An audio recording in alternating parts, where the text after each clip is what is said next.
السلام عليكم.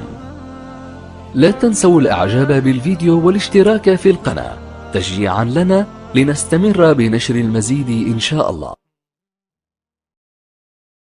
إن الحمد لله نحمده ونستعينه ونستغفره ونعوذ بالله من شرور أنفسنا ومن سيئات أعمالنا. من يهده الله فلا مضل له ومن يضلل فلا هادي له، وأشهد أن لا إله إلا الله وحده لا شريك له، وأشهد أن محمدا عبده ورسوله صلى الله عليه وعلى آله وصحبه وسلم. يا أيها الذين آمنوا اتقوا الله حق تقاته ولا تموتن إلا وأنتم مسلمون. يا أيها الناس اتقوا ربكم الذي خلقكم من نفس واحدة وخلق منها زوجها وبث منهما رجالا كثيرا ونساء، واتقوا الله الذي تساءلون به والأرحام إن الله كان عليكم رقيبا. يا أيها الذين آمنوا اتقوا الله وقولوا قولا سديدا يصلح لكم أعمالكم ويغفر لكم ذنوبكم، ومن يطع الله ورسوله فقد فاز فوزا عظيما. أما بعد، فإن أصدق الكتاب كتاب الله، وخير الهدي هدي محمد صلى الله عليه وسلم، وشر الأمور محدثاتها، وكل محدثة بدعة، وكل بدعة ضلالة، وكل ضلالة في النار. فعن عبد الله بن عباس رضي الله عنهما أن النبي صلى الله عليه وسلم قال: العين حق ولو كان شيء سابق القدر لسبقته العين، وإذا استغسلتم فاغسلوا. رواه مسلم. اللهم صل على محمد وعلى آل محمد كما صليت على إبراهيم وعلى آل إبراهيم إنك حميد مجيد. اللهم بارك على محمد وعلى آل محمد كما باركت على إبراهيم وعلى آل إبراهيم إنك حميد مجيد. سبحانك لا علم لنا إلا ما علمتنا إنك أنت العليم الحكيم. اللهم زدني إيمانا ويقينا وفقها. رب لك الحمد كما ينبغي لجلال وجهك ولعظيم سلطانك. ټول قسم د الوهیت د ربوبیت صفتنا تعریفنا کبریائی بڑائی عبادتنا د یو الله رب العالمین ذات لري، او درود و صلات و سلام دوی په جناب محمد مصطفی صلی الله علیه وسلم په ذات اقدس باندې د الله رحمتونه دی، شاباش و آفرین دی په صحابه کرام باندې، تابعین تبع تابعین باندې، ائمه مجتهدین محدثین باندې، او قیامت پورې راتلونکي ټول علماء حق او متبعین حق باندې. زما د اسلام معزز ورونو، زمونږ د جمعې د خطبې موضوع د نظر بد نه را بچ کېدو او د شفا حاصلولو اسباب بیانول را روانو. په نننۍ جمعه کې به انشاء الله تعالی چې کله یو انسان باندې نظر بد ولګي او نظر لګون کې معلوم وي چې د پلاني نظر په لګېدل دی، نو څنګه به د دې نظر نه دته نجات ملاويږي، دا نظر به ماتېږي او دله به الله رب العالمین د دې مرض نه شفا ورکوي. چې کله نظر لګون کې معلوم وو معین و چې یاره دغه سړی عاین دی، د پې نظر لګولی دی یا د ده د وجې دا نظر په هغه لګېدلی دی، نو هغه انسان ته به حکم کېږي چې ته غسل وکړه، وضو وکړه، چارندام وکړه، غسل وکړه او د هغه مستعمل اوبو باندې چې کم دي نظر باز هغه استعمال کړي، چارندام یې پې وکړو، غسل یې پې وکړو، په هغه اوبو باندې به دغه نظر لګلی شوی مریض په ده باندې به هغه اوبو واچېږي، انشاء الله الله به هغه له شفا او صحت ورکړي. حدیث د صحیح مسلم سیدنا عبدالله ابن عباس رضی اللہ عنہما روایت کی، بے شک نبی کریم صلی اللہ علیہ وسلم فرمائیو العین حق، اے زما امتا نظر بد حق تے، رشتیا دی، دی انکار دا شکم دے ہیچ چا دپارا جائز ندی کہ یو سڑے وی زه نظر نمانم او نشته دے دا قرآن دا ډیرو آیاتونو او دا صحیح احادیثو منکر دے عملی. اللہ رسول زما امتا العین حق، نظر بد حق دے، ولو کان شیء سابق القدر، که یو شیز داسې وی چې په تقدیر باندې سبقت وړلې وی، په تقدیر مخکې شوی وی، نو لسبقته العین، نظر بد به پې مخکې شوی، خو چونکې د الله په تقدیر کې ذره برابر اخوا دیخوا کمی او زیادت هغه نشي کېدی. لا يبدل القول لدي وما انا بظلام للعبید، الله چې کوم تقدیر کې کوم خبرې لیکلي دي په هغې کې تبدیلي نشي راتلی، تغیر نشي راتلی، خو دا خبره هم یاد ساتئ دا نظر بد هم د الله تقدیر دی، دا نظر بد لګېدل هم د الله تقدیر دی، دا د الله تقدیر نه خارج نه دی. الله رسول وی ولو کان شیء سابق القدر، که یو شیز په تقدیر مخکې کېدلی شلی نو لسبقته العین، نظر بد به پې مخکې شوی دی. واذا استغسلتم فاغسلوا، ای زما امتا چې کله د ستا متعلق یو انسان شک و چې یاره په ده نظر په ما لګېدلی دی او د تا نه مطالبه وکړه چې به یې غسل وکړه چې زه په دې اوبو باندې ولامبمه، نو فغسلو، تاسو غسل لازم یې وکړئ. رواه مسلم، دا حدیث د صحیح مسلم دی. د الله د رسول علیه السلام امت ته حکم دی چې کله ستا متعلق دی یو سړي شک یا یقین و هغه ته علم و چې یاره دې سړي لیدلی بل چا نه یې لیدلی، یا دې انسان زما دا نعمت لیدلی دی او د سیاق او سباق نه انسان ته معلومه شي چې د په کم انداز ورته کتل او ستا یقین جوړ شو چې یاره د دغې انسان نظر را باندې لګېدلی دی، نو چې هغه پسې لړی چې به یې غسل وکړه، نو هغې نظرباز ته حکم دی چې فغسلو، غسل به لازمي کوي. او که هغه انکار کوي چې بای زه خو نه یم خبر، ما نه دی لګولی، مجبوره کولی شي به که حاکم یي، اسلامي حکومت یي، نو هغوی به دی مجبوره کوي، زبردستي به یې لامبوي او دغه اوبه په هغه باندې استعمالوي که انکار دی کوي چې نه کوم یا ما نه دی لګولی، نو لازم به ده باندې دا غسل کېږي. حدیث دی مسند امام احمد، سنن ابن ماجه، موطأ امام مالک رحمهم الله.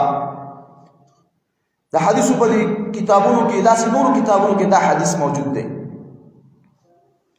سهل بن حنیف رضی الله عنه هغه روایت کوي، وی ان رسول الله صلی الله علیه وسلم خرج مع اصحابه نحو مکه، یو ځل د الله رسول علیه السلام د خپلو صحابه کرامو سره د مدینې نه مکې طرف ته روان او دا د فتح مکی هغه موقع وه چې د الله رسول علیه السلام د مدینې نه راووتو مکې طرف ته روان وی حتی اذا كانوا بشعب الخزار من الجحفه، تر دې چې هغه د مکې او د مدینې ترمنځ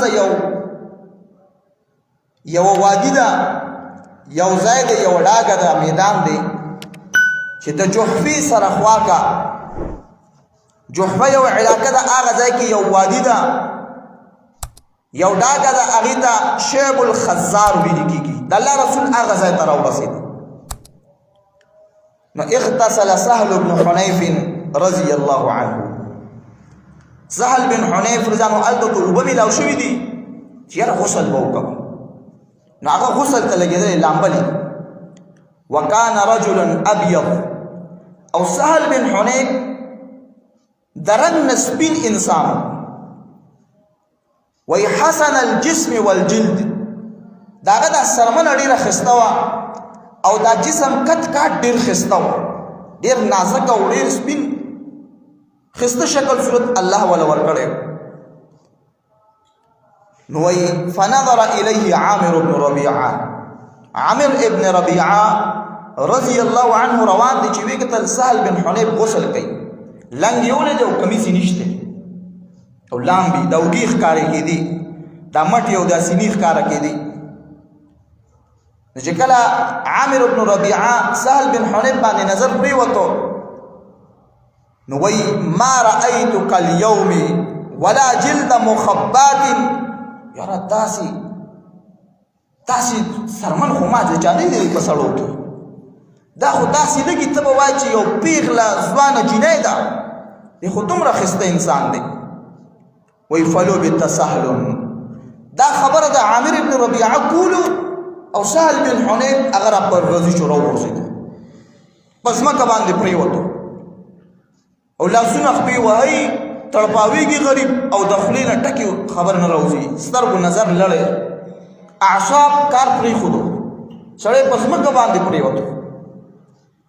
وی فأوتي رسول الله صلی الله علیه وسلم، صحابه کرامو سهل بن حنیف رضی الله عنه د الله رسول پسې راوستو او ورته وی یا رسول الله هل لك في سهل ما يرفع رأسه وما يفيق. اذا الله رسول الله دې سهل ته لږ وګوره، دی خو داسې شوی دی نه سر اوچت دی او نه خږېږي، مرګ له راغلی دی. د الله رسول علیه الصلاة والسلام چې سهل بن حنیف ته داسې وکتل راوکتل، صحابه کرامو ته وی هل تتهمون فيه من احد، ای زما صحابو په چا باندې شک شته چې یاره چا ورته کتلي دي، چا پې نظر لګولی دی؟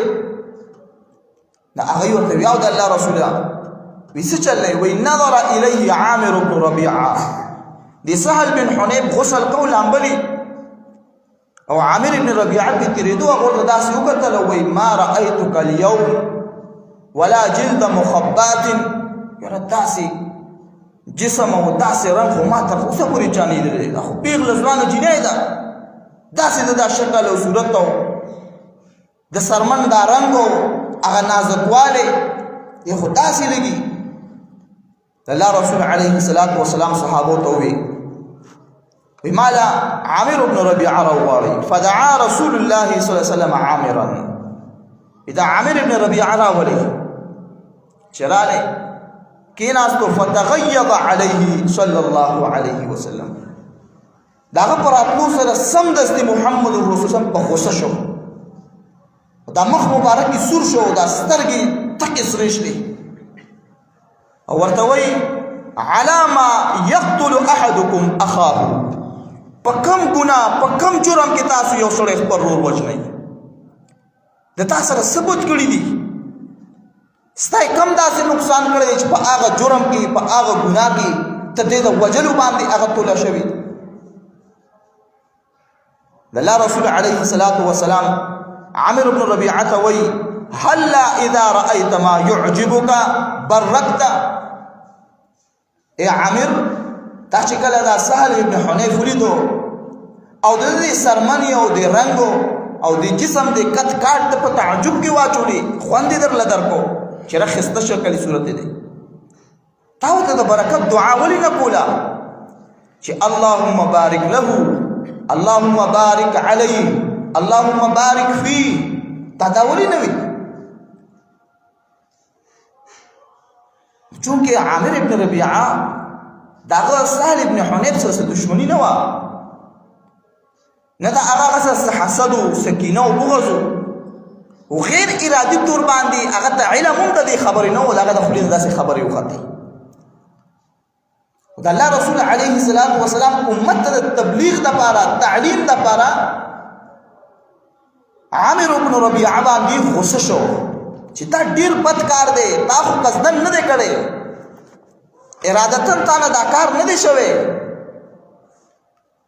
خو تاسو کې ولې یو سړی چې کله د خپل یو ورور یو نعمت وګوري الله رب العالمین هغه له ښایست ورکړی دی، صحت ورکړی دی، طاقت ورکړی دی، علم ورکړی دی، مال دولت ورکړی دی، اولاد ورکړی دی، عزت ورکړی دی، تاسو هغه ته د برکت دعاګانې ولې نه کوئ چې الله دې له په دې کې نور برکت واچوه، الله دې د دې نعمت حفاظت وکړه. هلا اذا رأيت ما يعجبك منه بركت. یا عامر تا له خود له د برکت دعاګانې پکار وي چې تا د الله نه دعا کړې وه، یا الله په دې حسن کې ول نور برکت واچو، یا الله په دې خسته وجود کې ول نور برکت واچو. د الله رسول علیه الصلاة والسلام وی ثم قال له اغتسل له، یا عامر پاسه او غسل وکړه. وی فغسل وجهه ويديه ومرفقيه وركبتيه وأطراف رجليه وداخلة إذاره في قدح. عامر بن ربيعه فاز د الله رسول کا زمانه دا شوی زه اوس وته غسل وی عامر بن ربيعه فاسدو خپل مخ دواړه لاسونه دواړه زنګونان دا سنگلی ورکبتي او دا ګوړي واطراف رجليه او د خپو دا سرونه تر دې ګټو پورې وداخله ازاره او د لنګ او د تهبند د پرتوب د نننۍ حصہ د نامه حقته تر دې پوندو پورې دا ټولې د لرګي یا د خارې په یو لوښي کې هغه وینځل. وای ثم صب ذلك الماء عليه، چې کله هغه دا غسل وکړو او د عبید صحابو له ورکړي سهل ابن حنیف پر ځمکه پروت دی بېهوشه. صحابه کرامو د شا طرف نه په هغه باندې دا اوبه ناڅاپه واړولې. دې کې خبره یو د دې لحاظ ساتئ، یو دا چې په چا باندې نظر لګېدلی یو پروت دی هغه خبروئ مه چې چا د باندې نظر لګول دی. چې کله کس معلوم شي او غسل هم پرې وکړو اوبه راواله د هغه د عدم علم چې هغه ته پته نه وي چې په چا کوم بیمار دی په هغه باندې ناڅاپه د پاسه نه واړوئ. وی فصب ذلك الماء عليه، دا اوبه صحابه کرامو په سهل ابن حنیف باندې د شا طرف نه اړولې. يصبه رجل على رأسه وظهره من خلفه، یو سړي هغه اوبه د سهل ابن حنیف په سر باندې او په ملا باندې داسې اړولې. يكفئ القدح وراءه، د شاته نه چې کوم دی هغه لوښی هغه د اوبو هغه د شاته نه په هغه باندې داسې رانسکور کړو، ټول اوبه یې پرې واړولې. سهل ابن حنیف ټول لوند کو. وی ففعل به ذلك، دا کار یې ورسره وشو. نو فراح سهل مع الناس ليس به بأس، چې څنګه پې اوبه ختمې شلې سهل ابن حنیف راپاڅېد او داسې یو ته به چې په ده باندې څه شوي نه وي، روغ رمټ. او نو چا ویله چې لږ ساعت مخکې د مرګ له تللی بېهوشه شوی پرغزي شوی. سهل ابن حنیف الله رب العالمین روغ رمټ کو، صحت او شفا یې ورله ورکړه. نظر بد هغه مات شو، چونکې عاین هغه معلوم و چې چا پې نظر لګېدلی دی، نظرباز معلوم و چې د نظر پې د چا لګېدلی دی. او څنګه چې ما تاسو ته مخکې نه ویلي دي چې نظر ضروري نه چې د انسان د دشمن دی ولګي، د هغه د مخالف دی ولګي، د هغه د حاسد دی ولګي. صحابه کرام خو داسې خلک چې رحماء بینهم تراهم رکعا سجدا یبتغون من فضل. صحابه کرام خو د یو بل سره ډېر زیات نرمي کوونکي وو او په یو بل باندې ډېر مهربان او شفقت کوونکي خلک وو. خو کله کله د خپل دوست نظر هم په انسان لګېدلی شي او د هغه به اراده هم دا نه چې زه پې نظر لګوم. نو کاغه هر یو سړی دی، که پلار دی، که زوی دی، که مور ده، که لور ده، که خور ده، که بابا دی او نیا ده، هر یو رشته ده، دوست دی، پردی یو بل مسلمان دی، تا ته هغه یو نعمت ولیدو، الله رب العالمین هغه خپل یو نعمت ورکړی دی، د حسن یې ورکړی دی، د صحت یې ورکړی دی، د قوت یې ورکړی دی، د مال یې ورکړی دی، د اولاد یې ورکړی دی، د علم یې ورکړی دی، د عزت یې ورکړی دی، او ته په تعجب کې واچولې، د ستا خوښ شلل، نو سمدستي د برکت دعاګانې کوه. خو که تاسې دې ونه کړه او ستا دا نظر په هغه ولګېدو او د ستا نه مطالبه وشوه چې باید د ده لپاره غسل وکړه، نو په هغې کې انکار مه کوه، هټدروي مه کوه چې نه کومه، ما نه دې لګولی، زه ته دا نظرباز ته زه ښکارم، نه، د هغه په تا باندې یو شک دی او نظر ضروري چې د دشمن دې ولګي، د مخالف دې ولګي، د خپل دوست لګېدی شي، د خپل مور او پلار په خپلو بچو لګېدلی شي. دا خبره یاد ساتئ. بله یو خبره هغه ده، دا د سهل ابن حنیف د واقعې ته وګورئ. غریب په سکندونو کې په ځمکه باندې پرغزي پروت دی، ړک نه وایي، سر نه اوچتی، نو هر یو شیز جادو، سحر، پیریان، غوټه دا مه ګڼئ. د بعضې خلکو عادت دا دی، که په سر باندې دړي و یاره جادو را باندې شوی دی، که په وجود باندې دړي جادو را باندې شوی دی، کله کار روزګار نه جادو را باندې شوی دی، مخکې 3 لکه ګټلي اوس 2 لکه ګټلي وایي جادو شوی دی، کاروبار بند شو. تا د هغې د الله د 1 لک روپو نعمت ادا کړی دی چې د 3 لکو سوچونه کوي، د هغې شکر دې ادا کړی دی. چونکې مخکې ډېرې وې اوس لږې کمې شوې، نو سمدستي به جادو ته لاړ شي، یاره بس لارې بندي شوي دي او چار چاپېره نه یې راتړلې ما. هر یو څیز جادو، پیریان، دا داسې اوزګار خلک نه دي پیریان چې په هر چا باندې راځي او کېږدي. دې ته خپل هم سر ضروریات دي. زموږ په کې څنګه د انسانانو سر ګرلو ته نه اوزګارېږو، داسې د هغې هم د دنیا کارونه دي، د هغې یو جدا عالم دی، بچي دي، ښځې دي، وروڼه خویندې دي، قوم قبیله ده، زیزولي ده، پښتو ده، دا د هغې هم دي. د انسان غونډه کې یو جدا عالم دی د هغې، دا احتیاجات او ضروریات د هغې هم دي. خو دې دا مطلب نه شي د دې انکار وشي. ها که یو قابل د قرآن او سنت د علم باندې منور انسان هغه تا ته ووایي چې بای دا شیز دا دی، نو د هغې علاج پکار دی. بیا او هر دریم کس هغه راپاسي یو عامل جوړېږي، معالج جوړېږي، او دا جادو دی، دا جادو دی، دا پیریان دي، دا پیریان دي، د دې نه ځان بچ کول پکار دي. د الله رسول علیه الصلاة والسلام د سهل ابن حنیف ته وکتل، په ده باندې نظر لګېدلی دی، او تاسو ته نظر لګونکي معلوم دی چې هغه باندې شک شته. ویاو جي عامر بن ربیعه ورته وکتل او ده باندې دا چل وشي.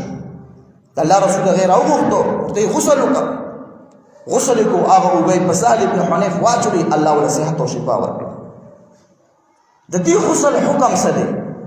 فقها اهل علم، صحابه کرام د ټولو په دې اتفاق دی چې کله په یو سړي باندې نظر لګېدلی او نظر لګونکي معلوم و، نو هغه نظرباز باندې غسل کول واجب دی، لازمي دی، ضروري دی، هغه باندې به غسل کېږي. چې تر څو د هغه د غسل اوبه په ده نه دي اچولې شوي، د نه ښه کېږي. نو دا غسل د دې حکم موجودي دی. که هغه انکار کوي چې نه کوم، نو زبردستي به راګیرګونې کېږي او په زور به اعلان کوي، په زور باندې. والا وان انکر یجبر، مجبوره کولی به شي هغه چې وایي زه غسل نه کوم، ښه راګیرې کوي، په زور اعلان به وایي. دغه اوبه چې کوم دي دا د نظر د ماتېدو الله سبب او شفا جوړه کړې ده. بله یو خبره، په دې غسل کې حکمت څه دی، علت څه دی چې د نظرباز ته د غسل حکم شوی دی؟ امام ابن القیم رحمه الله ډېره ښایسته خبره لیکلې ده. هغه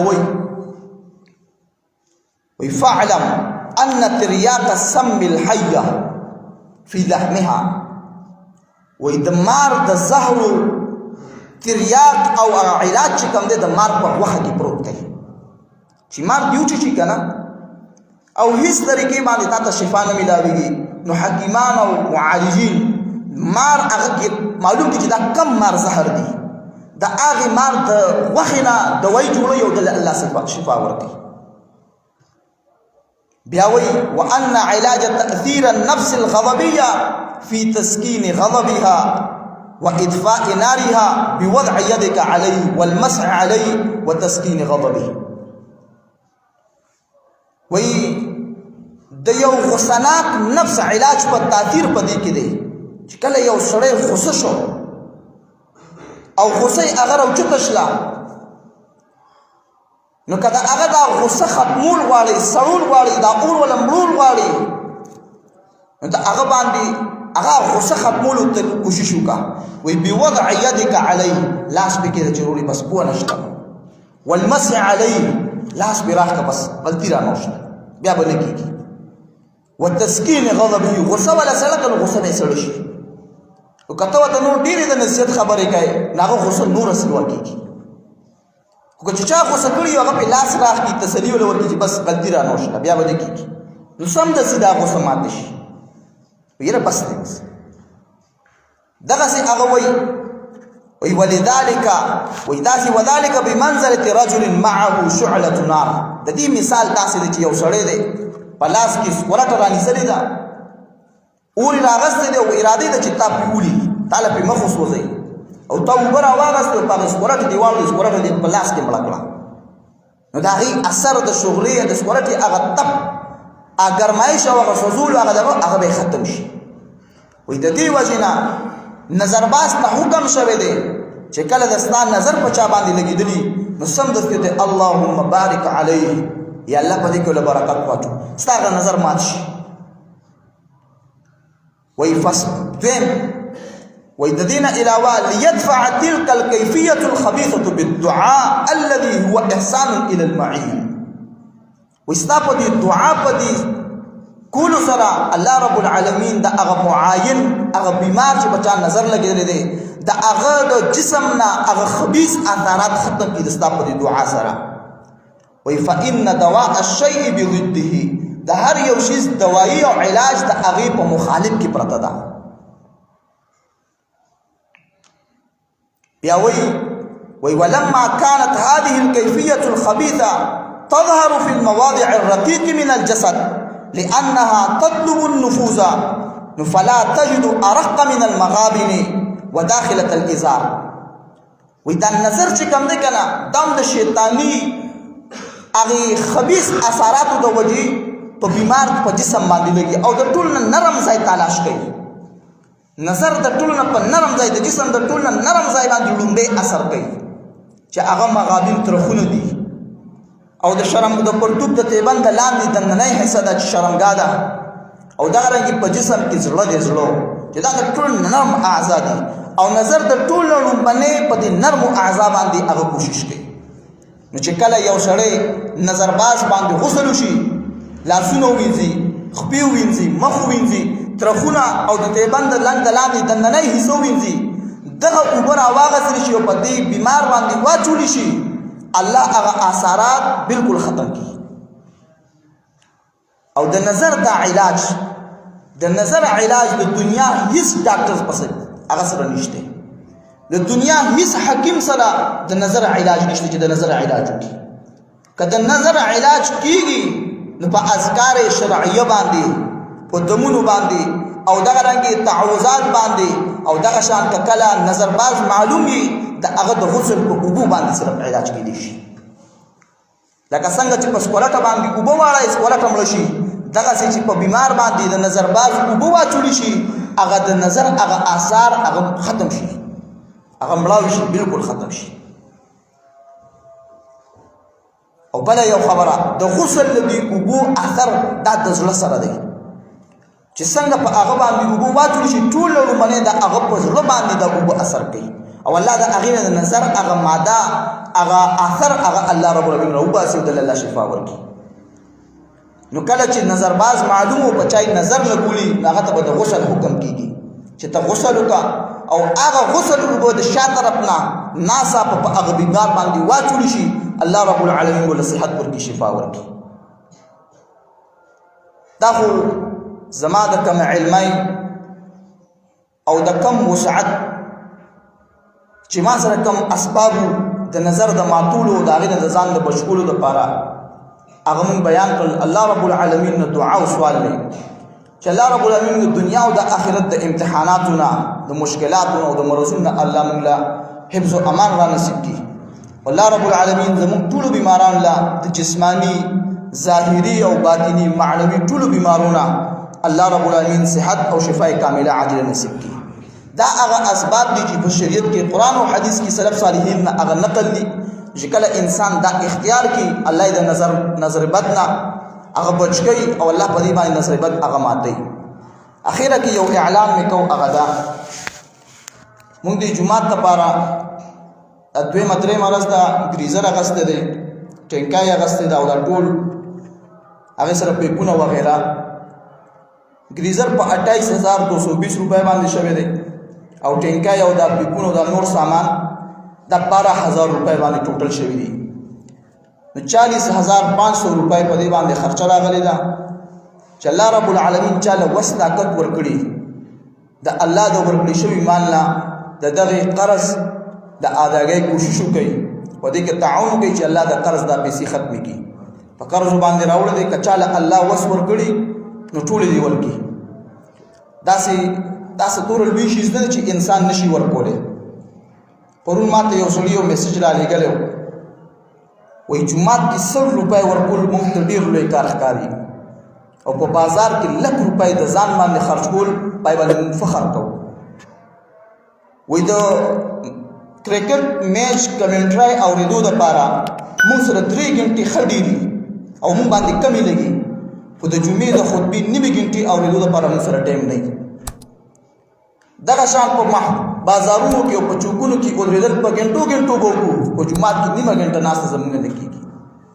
د الله دا دین د دې نه ځان مه خلاصوئ په دې ځان خلاص کړي چې الله هم آخرت ښایسته کړي. د الله په دین باندې ځان خلاص کړه. د الله رسول علیه الصلاة والسلام فرمایي وایي اذا رأیتم الرجل یعتاد المسجد چې کله هم د مسلمانانو په معاشره کې داسې انسان ولیدو چې د الله د کور ذمواري په غاړه اخیستې وه د هغې ظاهري او معنوي تعمیر کوشش کوي. ظاهري بلډینګ جوړول د هغې د صفای سوترۍ د ښایست خیال ساتل د صفای خیال ساتل نمازیانو ته د چادام او د وضو د اوبو بندوبست کول دا ظاهري تعمیر دی.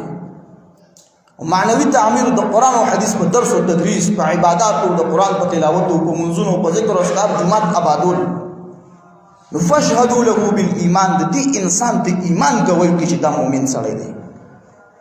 ځکه الله وایي انما یعمر مساجد الله من آمن بالله واليوم الآخر وأقام الصلاة وآتى الزكاة ولم يخش إلا الله فعسى أولئك أن يكونوا من المهتدين. د الله کورونه هغه خلک آبادوي چې هغوی په الله باندې د قیامت پر ورځ ایمان راوړي.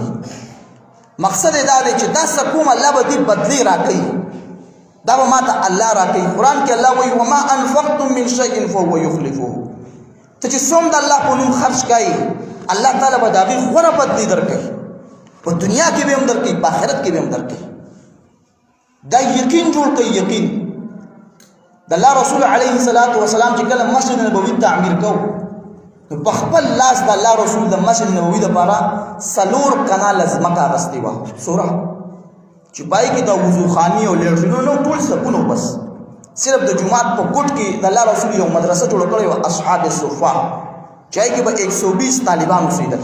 یو سفر یې جوړ کړی مسافر طالبانو په هغې کې اوسېدل. چې کله یې دا جومات جوړو نو صحابه کرام ستړي شول نو هغوی لږ کېناستل ارام یې کوو. د غرمې ټیم و داسې نور تېز شوی و د عربو ګرمي نو دمه یې کوله د یو سوري د لاندې ناستو چې ویې کتل د الله رسول علیه الصلاة والسلام 2 ګټان په اوبو باندې ایښي دي او را روان دی یو په یو اوبه بله په بله اوبه. صحابه کرام چې دې منظر ته وکتل نو وایي لئن قعدنا والنبي يعمل لهذا هو الضلال المضلل. کچرته مونږ ناس یو د الله پیغمبر کار کوي دا خو ښکاره ګمراهي ده. هغه دې په اوبو باندې ګټې اوچتې مونږ دې سوري ته ناس یو رامونه کړو راپاڅېدل الله رسول چې صحابو هغې جذبې ته وکتل نو یو دم سمدستي وایي اللهم لا عيش الا عيش الاخره فاغفر للانصار والمهاجره. یا الله جون خدا آخرت جون دی، د دنیا به ملا جون دی. یا الله ته انصار تم بخنو کې، مهاجرین تم بخنو کې. او بیا ورته وی هذا الحمال لا حمال خیبر هذا ابر ربنا واطهر. اے زما صحابو نن موږ مسجد نبوي جوړو، دا تعمیر کو ګټي اوچتو وو، دا ګټي او خټي راړو. وی دا پوجنا دا خو دینه بعد موږ خیبر ته ځو، يهوديان سره به جهادونه کوو. دا د خیبر د غزوې هغه بوج نه دی، د جهاد هغه تکالیف نه دي. او یو خبر یاد ساتئ، د جماعت تعمیر هذا ابر ربنا واطهر، دا زمونږ د رب په نس ډېر د نیکۍ والا عمل، ډېر پاک عمل دی. الله رب العالمین نه دعا او سوال دی چې الله رب العالمین هر مؤمن مسلمان چې پیغمبر د الله په کور کې تعاون کوي، کار کوي، نو ما او تاسو کیو چې زمونږ په چې کوم د عزت نفس ماتېږي، د الله په کور کې صفایي وکړه، جارو وکړه، کار وکړو. الله دې موږ توفیق راکړي چې موږ د الله د کور سره تعلق قایم شي، ظاهري او معنوي دواړه قسمه تعلق زموږ د الله د کور سره جوړ شي. الله رسول وایي اووه قسمه خلکو به الله د قیامت پر ورځ د خپل عرش سورې نصیب کوي. یو پکې صحیح ورجل قلبه معلق بالمساجد، هغه مؤمن چې د هغه زړه د الله کور سره تړلی شوی دی، د هغې خیال ساتي، د هغې اخراجات هغه ادا کوي. یو عرب عالم کتاب لیکلی احتیاجات المساجد، د جوماتونو ضروريات، د هغې حاجات. دا حکم ورکوي خطیب لا، عالم لا، چې هغه په منبر باندې ودرېږي او تا ته دا وایي چې جومات کې دا کار دی. هر مؤمن مسلمان سهار او ماښام راځي په دې جومات کې وخت تېروي، دا اودس او چادام کوي، هغه ته ښکاري چې دې شي ضرورت دی. د بیان نه مخکې، د وینا نه مخکې د الله د کور خرچ اوچت کا، الله به در سره دغسې معاملې کوي، ستا د غوښتل نه بغیر به یې الله درکوي. الله دې ما او تاسو ټول ته د حق ویلو پیدا پوهې د عمل کو توفیق نصیب کړي. وما علی الا البلاغ المبین.